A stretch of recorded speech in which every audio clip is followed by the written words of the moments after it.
qaybsiga annaga dhibaato badan ayaa naga haysata dawladda federaalka waxa way awood qaybsiga kuma cadda waxyaalaha wasaaradda awoodda ee leedahay koonfur galbeed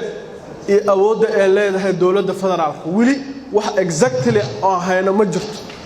waxaan ognahay mashruuc walba oo yimaada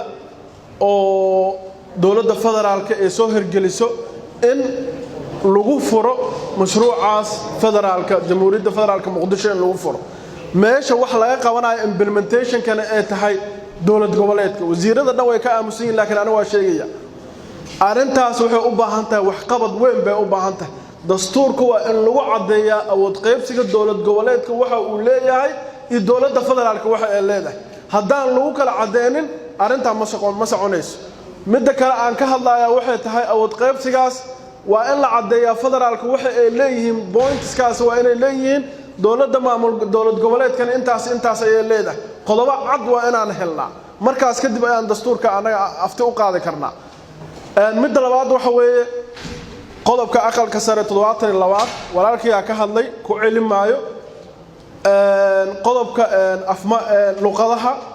luqadaha laba ay u kala baxaan afmaay iyo maxaatiri ma jirto